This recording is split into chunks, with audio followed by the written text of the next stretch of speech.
Good morning, Internet.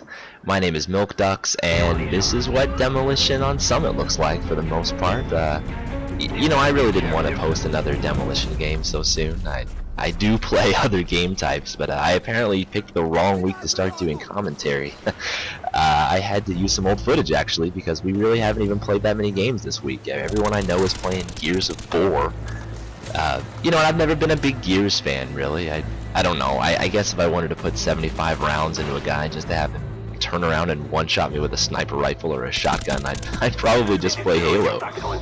And, I know that Gears has a pretty serious fan base, but I just don't enjoy it. I never have. The story feels like one step above fan fiction, to be honest, and, I just don't enjoy the gameplay. If you like it, it's totally fine. You're entitled to your opinion, and I won't try to take that away from you, but, I'd honestly rather be hit in the face with a tack hammer than play that game for any length of time at all.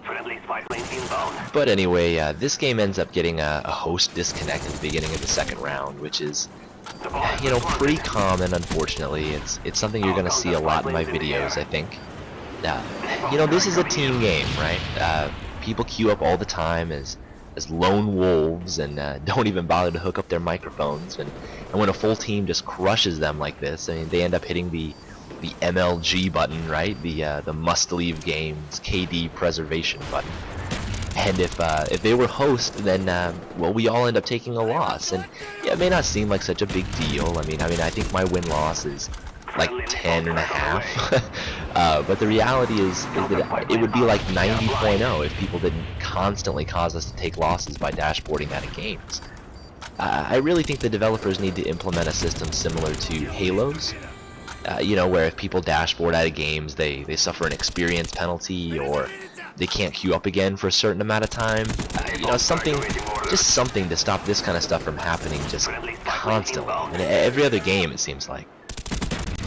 The larger issue, though, I mean, the one that kind of bothers me as a parent is that a lot of kids these days they don't care about playing as a team or even winning, right? I mean, they only seem to care about how well they personally did, and I just think that's a bad attitude to have. I mean, you see it all the time in Call of Duty, like people that have decent 2-point-something KDs, when their win-losses are just atrocious, like 0.5 or something. It's usually less than 1.0, right?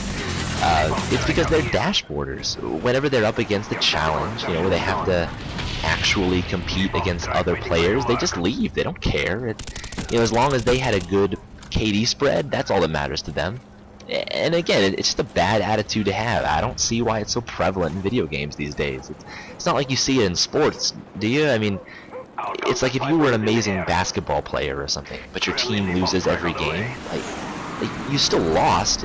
I mean, maybe you were good enough that a good team will eventually notice you, and you'll get picked up, and then you'll start winning. I mean, that's the goal, right? I mean, the goal is to win the game, not to just do well yourself, I mean, I recognize that one of the reasons why I'm able to do so well is because I've got an amazing team that supports me. And, not everyone has that, most of these guys I've known since COD 4. The majority of them actually are people that I used to play against, and we would have really rough neck-and-neck matches, and afterwards we decided it would be better to play with one another instead of against one another, and as we teamed up, got to talking, and became friends, and now we play together regularly. If I had been a dashboarder back then, or if they had been dashboarders, we would have never met each other. I mean, most likely, we probably would have just sent some nasty messages back and forth, calling each other scrubs. And that would have been it. We'd each still be playing on our own, still dashboarding out of matches where we didn't go positive. So I'm really thankful for the guys that I play with, Cyrus, Sling, Swarves, and we've been together, like I said, since COD 4.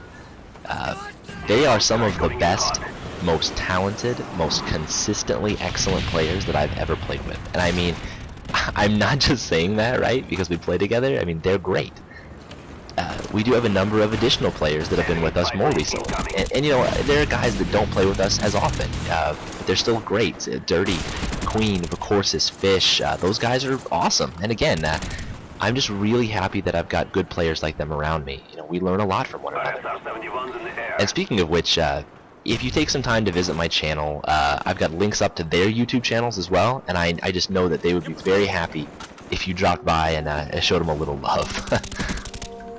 So, back to the game, I guess.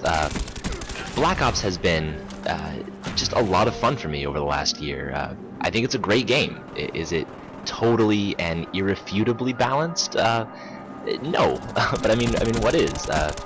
Compared to Modern Warfare 2, I mean, at least it's playable. I don't think I've ever raged harder at a game than I did with Modern Warfare 2, and you know, it's a polarizing game within the community. You know, on the one hand, they did a lot of things right. They introduced evolving perks, gave us new weapon attachments, and for the first time ever, you know, sort of allowed us to customize our kill streaks, and that's awesome.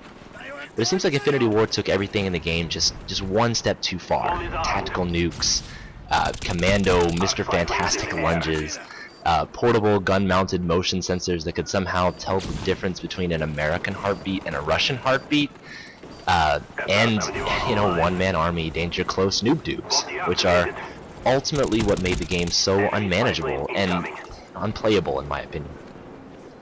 Modern Warfare 3 is being called Modern Warfare 2.5, and with good reason. I mean, it looks, it sounds, it apparently plays very much like Modern Warfare 2. And Infinity Ward's already, you know, sort of said, you know, they're reducing explosive damage across the board, and Blast Shield, which is basically Flak Jacket with TacMass Pro thrown in, will be available as a Tier 2 perk.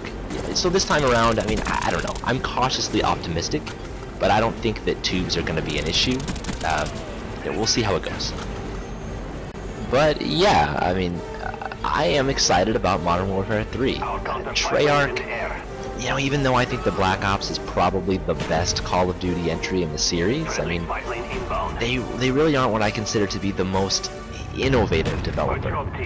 They basically took what was good about Modern Warfare 2, stripped out all the nonsense Michael Bay bullshit, and gave us a product that, even though it's great, can sometimes feel a little stale, you know, a little tired, boring even. Modern Warfare 3 does not look boring, I'll say that. The new strike chain system really looks interesting. Being able to tie your streaks to your class is amazing. That should have been a feature in Modern Warfare 2. And it absolutely should have been a feature in Black Ops, but I mean, at least it's finally happening. That's going to open up gameplay to entirely new levels, I think, so that's really exciting. I do think that everyone's going to be running Assassin and Blind Eye, just like everyone runs Ghost and Black Ops. I mean, it's not the end of the world, though. If I've learned anything from Black Ops, it is not to rely on my radar, to be more situationally aware, you know, so we'll see. And I'm not a big quickscoper either. I never have been. Frankly, I think it's dumb. And I'm a little sick of seeing assholes leaping off of buildings, doing 360s like they think they're Tony Hawk or something, trying to get clips for their montages. But again, we'll see how it goes. And that looks like that's about it. This guy's about to dashboard and end the game. So please remember to rate, comment, subscribe, favorite, and I will see you later. Until next time, quack quack.